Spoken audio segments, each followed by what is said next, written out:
સામે પશુપાલકોએ વિરોધ તેમનો ઉગ્ર બન્યો છે અને મંજૂરી રદ થઈ હોવા છતાં પશુપાલકોએ મહાસંમેલન યોજ્યું.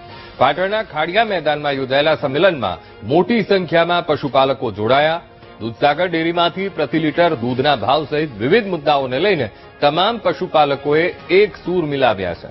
દૂધસાગર ડેરીના ચેરમેન અશોક ચૌધરી સામે પણ પશુપાલકોએ આક્ષેપ કર્યા છે કે તેમણે નિયમો વિરુદ્ધ જઈને લાગતા વળગતાઓની ડેરીમાં ભરતી કરી દીધી છે. પશુપાલકોએ દૂધના ભાવમાં પણ વધારો માંગ્યો છે. પશુપાલકોનું કહેવું છે કે ડેરીમાંથી પ્રતિ લીટર દૂધના 40 થી 50 રૂપિયા ભાવ મળે છે, જે ભાવ આજની મોંઘવારીને જોતા પોસાય તેવા નથી. આ ઉપરાંત સાગરદાણ, ખાંડમાં ભેળસેળ, દૂધના પાવડરમાં કૌભાંડ સહિતના મુદ્દાઓને લઈને સંમેલનમાં ચર્ચા કરવામાં આવી હતી. પશુપાલકોની માંગ છે કે લીટર દીઠ દૂધનો ભાવ 90 થી 100 રૂપિયા મળે, સાગરદાણની ગુણવત્તામાં સુધારો થાય. મહત્વનું છે કે અગાઉ હારીજ, સમી અને શંખેશ્વર તાલુકાના પશુપાલકોનું સંમેલન યોજાયું હતું. દૂધના પૈસા એમને ખાસ મળતા હે નહીં, અમારો ખર્ચો એમને મળતો નહીં. ભેંસો પાછળ અમે મરીએ તો એમને કશું મળતું છે નહીં.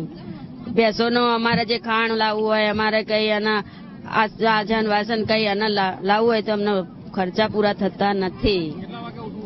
4 થી 5 વાગે અમે ઉઠીએ ત્યારે ભેંસોનું પાલન થાય. ભેંસોની હાલે 60 રૂપિયા જ મળે છે લીટરે.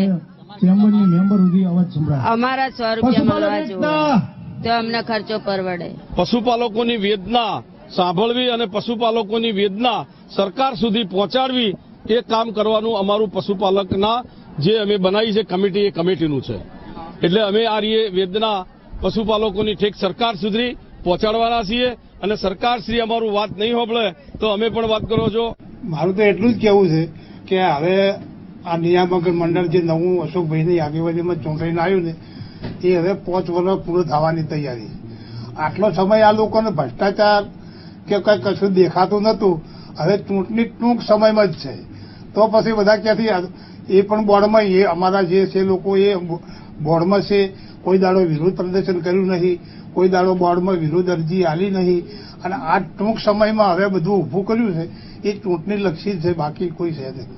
પાવડર પ્લાન્ટને જે વખતમાં મંજૂરી લીધી, પાવડર પ્લાન્ટ બનાવો એટલે અશોકભાઈ ચૌધરી એકલાના હાથમાં હોતું નહીં. સરકારમાંથી મંજૂરી લેવી પડે છે, ફેડરેશનમાં આવડો મોટો ખર્ચો કરવો તો મંજૂરી લેવી પડે છે અને નિયામક મંડળમાં સર્વસંમતિથી ઠરાવ થાય તો જ આપણે પાવડર પ્લાન્ટનું કામ ચાલુ કરી શકીએ. એટલે સાધારણ સભામાં લોકોને પણ મંજૂરી આપણે લેવી પડે. પશુપાલકોની રેલી હતી એ એકચ્યુઅલી પશુપાલકો નતા, પણ 200 રૂપિયા આપી અને શ્રમજીવીમાંથી પબ્લિક ભેગી કરી હતી અને એ લોકો હતા. પશુપાલકમાં એક વ્યક્તિ હતા નહીં. આ બધા આક્ષેપ ખોટા છે, પાયા વિહોણા છે. દૂધસાગર ડેરીમાં જ્યાંથી અશોકભાઈનું શાસન આવ્યું ત્યાંથી દૂધસાગરમાં જે પહેલા 100 કરોડની આસપાસ નફો આપતો હતો એનાથી 350, આ વખતે 337 કરોડ, એટલે ભાવ પણ પૂરતા મળે છે અને પબ્લિક અને પશુપાલકો પણ ખુશ છે.